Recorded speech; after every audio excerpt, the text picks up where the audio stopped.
What does being a top-rated chef at one of the finest restaurants in the neighborhood and being incarcerated for most of your adult life and having drug and alcohol problems have to do with each other?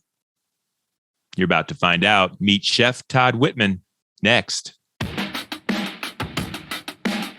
This is A Dash of Grit.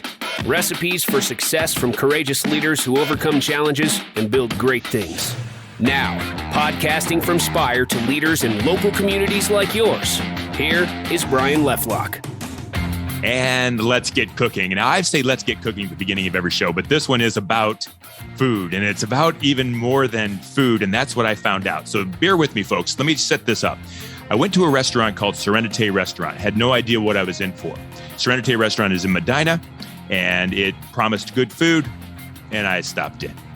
And I had the very best meal I've ever had. It was fine quality. It was expertly prepared. The chef came up to me at the table and asked me how I liked it and talked about the things that went into the meal, and I was flabbergasted. One of the best meals I've ever had. That's not what the show is about. I'm thrilled today to introduce to you the chef of Sérénité Restaurant, who has a ton of grit, and his name is Chef Todd Whitman. Chef, welcome to A Dash of Grit. Thank you. Good to be here. I'm really glad you're here too. And we're going to talk about why you're here in just a second. I also wanted to introduce to you John Liebler. John Liebler is the executive director for Medina Recovery Services, the Culinary Institute in Medina, and Sérénité Restaurant. These two go together. John, welcome to the show. Thanks, Brian. I appreciate it. So before people are wondering right now, what is this all about? What are these two people doing on the show? Here's what the story is about. Sérénité Restaurant does great food, but there's a story behind it. The folks at Sérénité Restaurant have gone through the Culinary Institute and a part of Recovery Services of Medina. In other words, they've gone through more grit than most of us will ever see. They've been addicted. They've been challenged for drugs or alcohol or incarcerated in some way. There is a real problem that they've overcome and real opportunity to show grit. And you're going to hear from Todd Whitman about that. And that is the story I can't wait to share. First, John, tell me what success looks like. I want to hear about the great things that are happening at Sérénité Restaurant so that we can then talk about the grit that Todd brings to the menu. Okay? Yeah. What's good, my friend? Happy to do that, Brian. You know, the story that you told about your inspiration when you walked in here, that's why I joined this organization about 3 months ago, because I came in and was blown away by the team, by Todd, by Bradford's not here. And they inspired me. What's going well is how this team has come together to not only serve the finest meal you're going to have in Medina, not only to work together, but then to help support the community. So the restaurant is an amazing place, but we're also teaching students and graduating students that can then leave here and go on to other careers in the restaurant industry. As you probably well know, right now, the restaurant industry is desperate for people. And when you leave us, you are prepared to work in any restaurant anywhere in the state. Beyond that, we have a recovery center next door that is also doing amazing things. And tell me about that. So we offer services for both the students, the employees, and the community. And these services are around vocational training, around meetings to help maintain their sobriety, around job training, resume building. And then we also partner with other groups that offer financial services. We help them find housing. So pretty much if you are in a place in your recovery where you need a little assistance to take that next step forward, we're here to help you find the right resources to do that. And so, John, help me with one thing. This will set up when we talk to Todd in a second. Why the ultimate fine dining, very best meats, very best seafood? I mean, $30, $40, $50 a plate type meals that are well worth it. I mean, this is the place to go. Why pair that with recovery? Why not step it down a little bit? What's the end game there? Well, Chef Todd can articulate that far better than me, but I'm going to just say this. Last week, the team broke down an octopus and served it, right? Yeah. If you can do that, you can pretty much do anything in the restaurant business, right? If you can serve here to the expectations of our customers, in fine dining, you can work at any restaurant anywhere you want to go. So you teach them here, and they can work anywhere else. But I think you probably have a perspective as well. Yeah, Chef, what do you think about that? Is that I think setting the bar higher, and that's why I love fine dining, and that's why I got into this business when I got into it professionally. Just setting the bar so high, and to be learning to break down chickens and whole salmon and octopus, and learning the French cuisine, the sauces. Once I learned sauces and braising from the French cuisine, it just took me to a whole nother level in my career. I've been under two great chefs, Chef Andrew Gorski and Chef Gilbert Brouat from France. And I just take what I learned from them, blew the door open, and I teach the students and staff all the du jours I'm doing, all our sauces, everything we do on our menu, they learn how to make. And that enables them to, when they leave us, and they will leave us, that they can show their skill set, and they can walk into most places with no problem and understand the techniques, how to read a recipe, and how to make things, and so it's really important. Once you learn, you have that skill set, the knife skills, know how to read a recipe and make sauces and braising. Yep. I mean, you could go anywhere. I mean, any chef will hire you, and I work real hard on teaching them that, because when they do go in somewhere, they're going to know that they were under a good chef, And Brian, he'll tell you that he doesn't do the cooking anymore. Okay. Really? Right? Yeah. Very rarely do I have to cook anything anymore. I train my staff and students to perform all the cooking. I just make sure they execute correctly. I mean, that's what this was made for. It wasn't just for me to be in here cooking all the food. And guests are just astonished when they're like, "Oh, chef, we loved it. Thank you so much." And I was like, "I didn't cook it.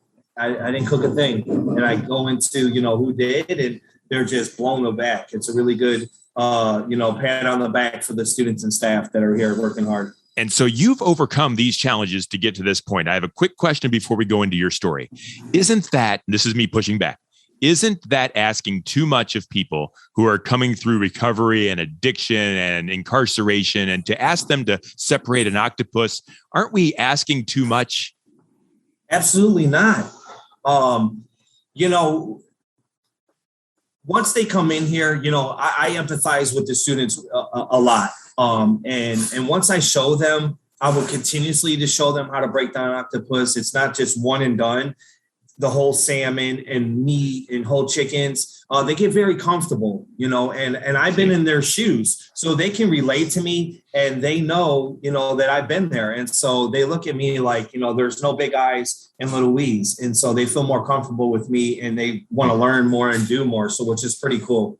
I am so impressed by the attitude that we can all, like, God doesn't make junk, right? We can all do what we are asked to do. We just have to believe in ourselves. But before that, someone has to believe in us. Isn't that right? And that's kind of what you guys are doing for these folks that really just need a second chance. You're asking them to step up and deliver, aren't you? Yeah. Yeah. I would love, and we don't have time today for us to call the people out of the kitchen and introduce you to them, introduce you to Ree, who one of our recent graduates is now our lead, one of our line cooks, who just glows when we tell her, how good the food is, and she's doing it all by herself. It's an amazing thing. It's a credit to you, quite frankly. Yep. And the front of the house, Bradford DeWell, is not here to do exactly what you're saying, Brian, building confidence. And what the team will tell you is this is the one place they can go to their lives where they can absolutely be themselves. They can tell their story. No one's judging them, and people embrace them, right? Yeah. Chef, let's talk about that. Tell your story with me, if you don't mind. I'd like to hear, when things were hard. You're doing amazing things right now, and you're impacting lives. And I thank you for that. But things weren't always that way. Can you share with me kind of what you went through to get to where you are now? Yeah, real quick. I grew up on the west side of Cleveland, 44th Clarksville area. I'm the youngest of 11 kids. My father and mother were alcoholics. My mother passed away when I was 7. My father died of alcoholism.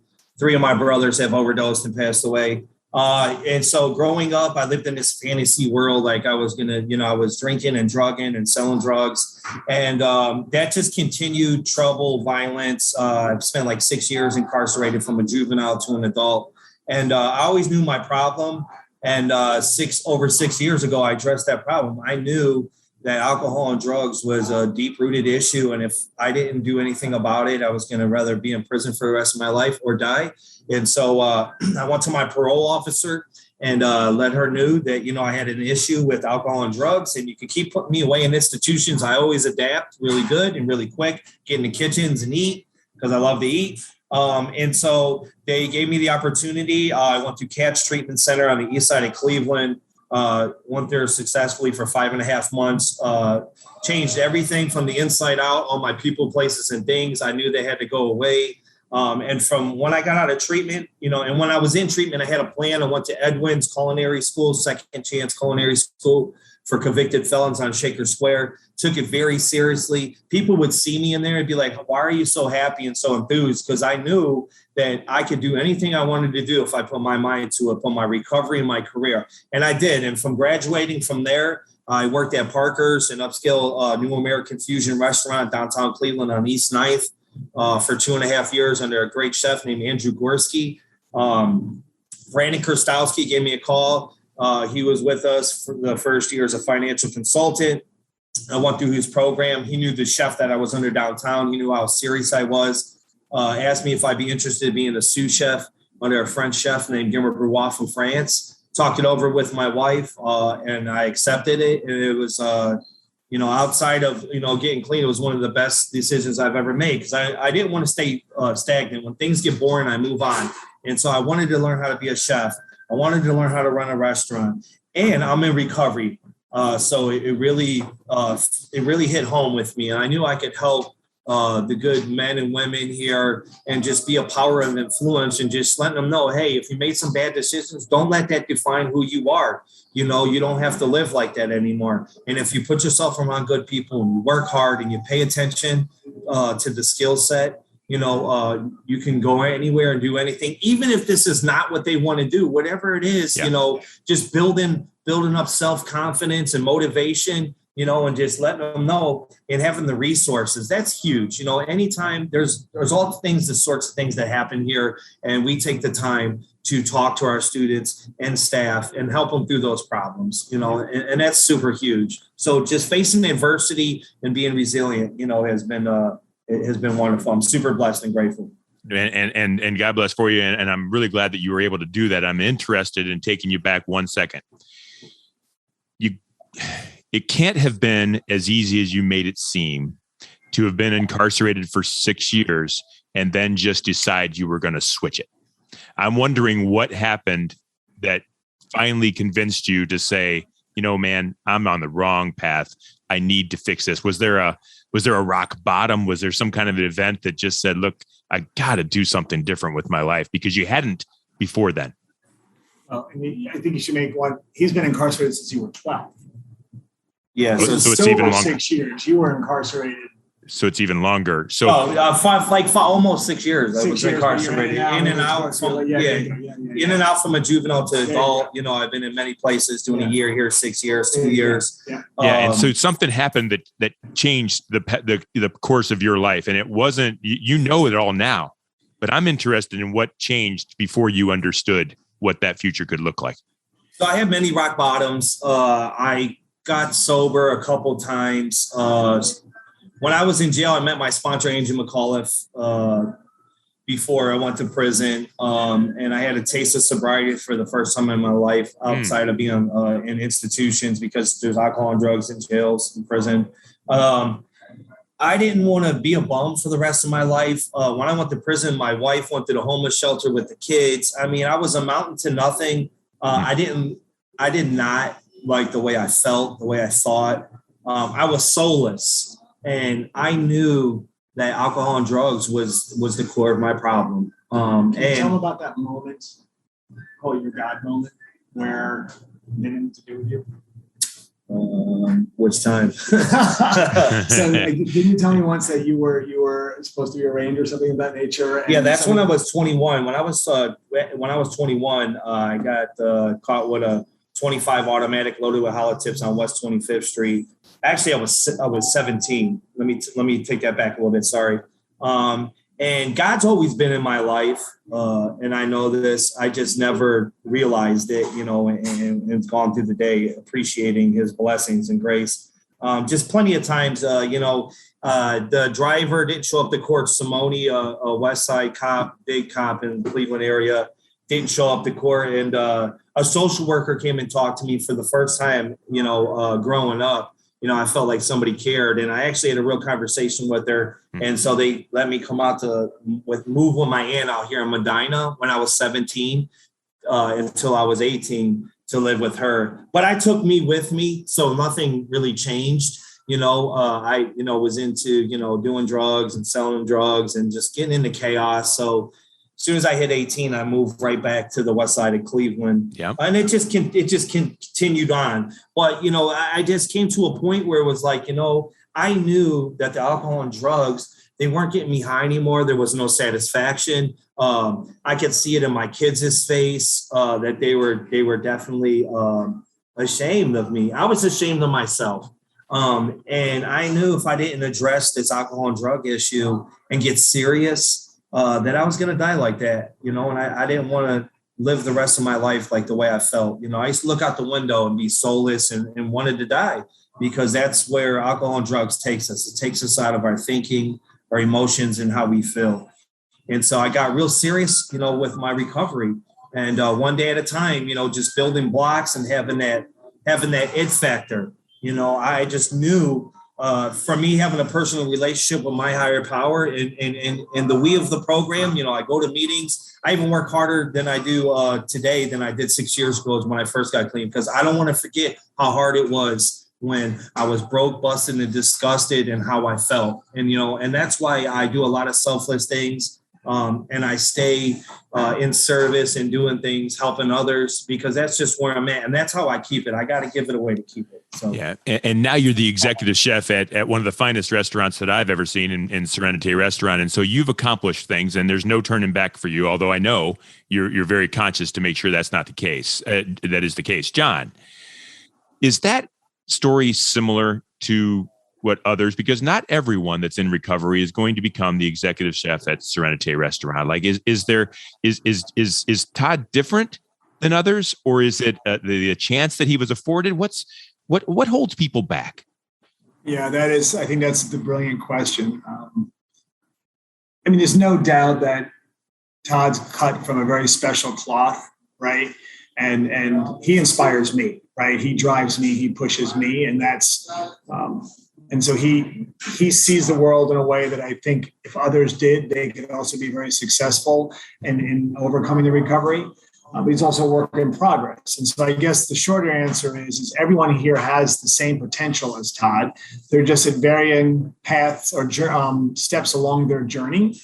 And our goal is to help inspire them so they inspire themselves and inspire each other. He walked by me a second ago, and if he comes by, I may grab him again. But Rick has been here longer than anybody. He started with the program back 4 years ago. Yeah. And he's our lead server, and his story is different but similar, right? He can and he's made quite a bit of himself.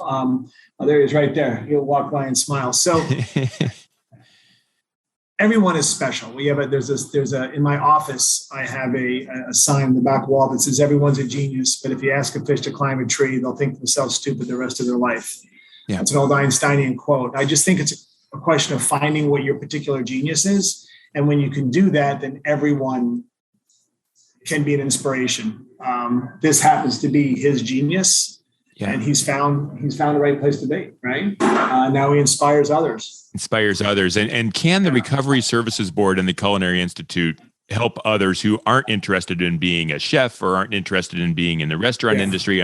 What are the other paths that you help people through, and what's the hardest part about getting people through that program onto something? Yeah, so that's two different questions there. Yeah. One, yes, we're teaching the skills of working in a restaurant, but we're doing so much more than that.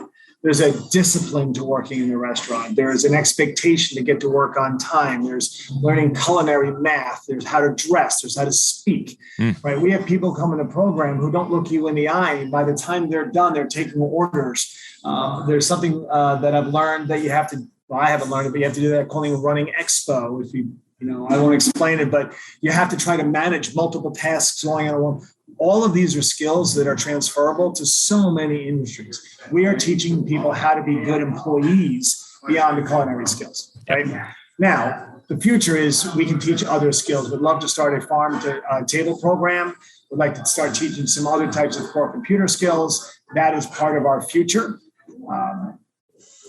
The second question, the biggest obstacle we have is housing and transportation. Yep. It's just difficult to get here, right? And so this last 2 weeks alone, we've had 6 or 7 people come in here want to join the program, but they're either in a sobriety house in Wadsworth or in Lodi, and they don't have transportation here. So those are the obstacles we're looking to try to overcome and work with the community, try to provide some transportation so we can get people here. Yeah. Yeah. And what will happen to those folks that can't take advantage? Because I feel like this is the exception to the rule. And I'm wondering if that's the case. Like, what will happen if we can't get them here or can't get them transportation? Do they get forgotten? How do we help everyone? Well, let's be honest. We are one program of many. Okay. Right? And the recovery community works very hard to work together and to work with everyone in their particular path and where they are, right? So whether it's Hope Recovery, whether it's CATS, whether it's Ohio Guidestone, the Atom Board, we're all serving, Francis House over in Wadsworth. Each one serves a purpose, and we work together as best we can to make sure everyone's taken care of. Yeah. I have my program director, Trish. We had someone come in and person was from Akron. She's connected to somebody in Akron. She makes a phone call. Like it's definitely, it takes a village to save a child right. It takes a village to help everybody in recovery. The other thing I will also tell you, Brian, is I have not met anyone who is immune to having someone in recovery. Everybody I know either is in recovery or has a family member in recovery. And we like to sometimes pretend that it doesn't affect us. It does. The other thing that I will tell you, and I'm going to be a little bit on my soapbox here, is I've also met people who look at it as a weakness. Well, those people in recovery. Yeah. That's stigma, right? From at age 12, right? Both his parents. I've got people here that were exposed to heroin when they were 11 and 12 years old. People that were addicted to opioids that were prescribed by a doctor when they were teenagers, right? Recovery is not what people think it is. It affects everyone, and we all need to work together, right? To help out the community. And so that leads me to this question I've been dying to ask, Chef. I told you I might get a little deep here and push some buttons. Yeah, let's go. If there's that stigma, so why should I trust you? I'll just go ahead and say it. So you've been incarcerated, you've had your issues. Other folks at the restaurant have had their issues. There's heroin, you just mentioned, John, and there's drugs and there's violence. Man, are you going to make me a dinner, or are you going to, why should I trust you? I've totally changed from who I used to be. And I think I know my actions and who I am today, and the good people I've put myself around and the good people that I help. I mean, they let me go back in the Mansfield prison and the walls in the camp before COVID happened. I shared at a Narcotics Anonymous meeting. I've spoke at Gratitude Month at CATS Treatment Center in Cleveland 2 times. I'm one of their success stories. They actually did a recording on me. Okay. I'm a productive citizen of the community. I help people. I strive hard. I'm always professional and respectable. And I've worked really hard to get to where I'm at. And to be honest, I don't really care if people trust me or not. My actions show up, and I take care of business. And as long as I keep doing that on a daily basis, just being a good person, doing the right things and working hard, and helping people, my day is pretty good, so I don't worry about the what ifs or if people don't. I make my own dreams come true, and I have, and I work real hard, and it shows in the food, it shows in the menu, and it shows with the students and staff here. That's it. They trust me because I'm real. I don't sugarcoat things with people. Sometimes that gets me in trouble, but that's okay. I stand on my own 2 feet today, and I'm very proud of what I am. And I'm very proud of the students and staff that come through here. And they know that, there's not one thing that I don't ask them that I don't already do. I get my hands dirty. I do whatever it takes to be successful.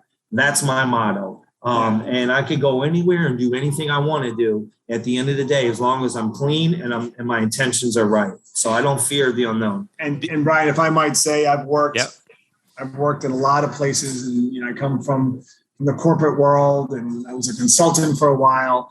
I've never worked with a group of people that I trust more, right? Because they are here for the sole purpose of making their lives better and more stable. That's it. And yeah, it's kind of an amazing group. I got to tell you. That's it. And I think that's the thing that drives me and my interest in this is that, grit, I think, builds people. I think hard times build people. And I've seen businesses and entrepreneurs and business owners and community leaders, the ones that have the silver spoon, man, they'll fold in a breeze, right? The ones that have been through the wars, those are the ones that I want to climb on board with. And Chef, you've been through the wars, and I congratulate you for coming on the other side. Most importantly, and I'll let you tell this, I won't tell it. What are you most proud of every day when you go home? Is it the meals? Is it the customer success? Is it the people you're working with? What makes you swing your feet out of bed the next day and put them on the floor and say, man, I can't wait to do this again? It's really how I feel inside. It's true happiness. Wow. The things that I'm doing, I'm happy. And that means everything to me. And just helping people. Once, I just take it for instance, once a student comes in and they're like, I know they have gone through so much and they're at the beginning of their journey, and helping them on a day-to-day basis and letting them know, if you need to talk to somebody, if you don't feel comfortable talking with me, talk to John, talk to somebody, Trisha, our recovery director, go to a meeting. I'm very resourceful. And my children, I look into my children today, they don't have that disgust look in their face. They have that proud look. They know that home. My wife's in recovery too. She's a social worker for Cuyahoga County Children and Family Services. And we've had our kids taken before too, as well. So we've been there too. So we're both success stories. And just having a good structured home, safe. I have a career. My wife has a career. And just helping people. We're both helping people. And that's my real core value. That's what I've learned. I've learned when I was in addiction, I used to take, and never get ahead. Now I give, and I'm so blessed. And it's just, I don't understand. I understand it today, but I didn't understand it then. But the more is being revealed to me, just being grateful and humble. I don't think I'm bigger than anybody else. I treat everybody the same. And I let everybody know that's here, and that means a lot to people. This is Rick, by the way. He's a guy who's with us from the beginning. I just want to get some FaceTime into him. He takes care of a lunch crowd and a bunch of other things. And he's another miracle himself. So, thank you. Yeah. He's also a big Browns fan, and he's very happy. And he won his fantasy league today. Against this guy right here. Yeah. Well done. Go Browns. I got half the Browns are on my fantasy league. So yeah. But just having that it factor, I've always had it. And today I'm able to open God's blessings because I'm not peeing on God's grace, and so just realizing that, and it's opened me up to so many opportunities. People want me around. I have people that never wanted me around. They would call the police on me. I have so many people today that are like, please come over. My life is just so busy with being the executive chef, being who I am. I have so many people invite me, I'm speaking at Gratitude Night again at CATS. I have people at treatment centers and meetings. I've ran meetings. I mean, just helping people. And it's just so wonderful. Like I could do anything I want to do, and I can help as much as I can. And that gives me that fulfillment, just helping other people. And it has taken me to a place that I've never been in life. And it just gives me true happiness. And so I'm just so grateful. And that's what drives me every day. I never, like I said earlier, I never forget how hard it was to get clean. I never forget how hard it was when I first got clean. It takes a lot of hard work. Like just putting the drink or the drug down. Oh, there's so much work to do. Attitude, behavior, my spirituality, my belief system. It has totally changed from when I first got clean. And it just enhanced so many things in my life. And it just shows my wife, my children, my career, the people that I'm around. I just have this glow, and I hope I rub it off on other people. And it has, and there's been a lot of good people that has helped me. So I want to get that out there. Thank you to everybody that my sponsor, Andrew McAuliffe, used to go pick me up in treatment. I relapsed a couple times before. He never gave up on me. There's been so many people in my life that has never given up on me, and I want to thank them. And there's been people that I didn't know, never met in my life, reaching out to me and helping me, and that means a lot to me. And so I want to get that out there to other people. And Chef, I want to thank you for one thing. I this show and the fact that you served me one of the finest meals I've ever had opened my eyes to something that I didn't know was an issue.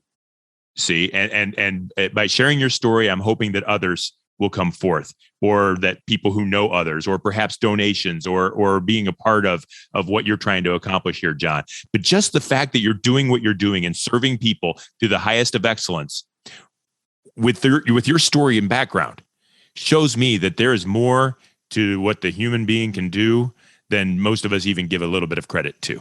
And so thank you for sharing that story. Thank you for serving me an amazing meal and opening my eyes to some of the things that I didn't understand in the first place. John, before we go, if people are probably, I hope, moved by this. They either want to eat a great meal or they want to help support you. How would they reach out to you to learn more about recovery services of Medina and Sérénité Restaurant? Yeah, Brian, that's great. I would just go on to Medina Recovery Center of Medina County. You can just Google it. We'll pop right up. There's our website there, but there's also a link to the restaurant. And whether you want to make a donation or have a fine meal, you can go through there and figure out where you want to go. I will tell you, and I get them going. You'll be on for the 20 minutes. October is going to be an amazing month for us. So we're bringing Wagyu. A5 snow-aged Wagyu from Japan, Beluga caviar hybrid, classical rabbit, coco vin, cassoulet. I mean, there's just so much we have a vegan night. So there's a lot going on here for October. So come on over, have a great meal, and we'll talk about other funding we need later. Okay. That's perfect. Real quick. Restaurant Week, October 15th to 16th, Clam Bake next month. And just one thing I wanted to say real quick before we get out here. Hey, food is fun. I have found through food passion. Yes. It never gets boring to me. It's inspiring. And when I see guests come and they're just wowed how good it is, like that is a really good payoff of all the hard work that I've put in through the day and for our staff too. So, and this guy's great. I love John. One of the reasons I do this show, in fact, the reason I started this show is that I think business leaders, entrepreneurs who are struggling kind of in the corner in a fetal position, can't pay their people, trying to figure it out, they think they're the only ones. And I think this show allows others to see that everyone struggles. Everyone has hardships. Everyone has to show grit to get to where they need to go. You have given us a story of extreme grit, Todd, and I really appreciate your vulnerability and you're willing to share and keep on doing what you're doing. It's about so much more than the steak, but man, that steak is good. Certified Angus beef. I know. You can never go wrong. Hey, Brian, I know you're going to wrap up, but you just said something that I want to repeat. No one is immune to having things happen in their lives. Everyone, whether it's drugs, alcohol, death of a family member, lawsuit, everyone has something. How you learn to overcome those obstacles, those are the separators. That's the difference. And I think that's why your program is so important, is you just need to learn to overcome and move forward, right? Yep. That's what we call grit. And I thank you both for sharing. So, folks, I can't tell you enough. You might be sitting there going, yeah, whatever. I'm sure they're talking a good game. Go take a chance on the good game, because Todd and his team will serve you one of the finest meals you've ever had. And you'll be making a difference in other people's life and helping them show grit in their own. So go do it. That's Chef Todd Whitman. Thank you for being on the show. John Liebler from Medina Recovery Services, both of you with Sérénité Restaurant. I appreciate your story of grit, and I thank you for being on A Dash of Grit. Thank you. We're going to do this every week, folks. There's lots of grit and lots of stories to share. So remember, the key ingredient to success is a dash of grit. We'll see you next time. This is A Dash of Grit. Recipes for success from courageous leaders who overcome challenges and build great things.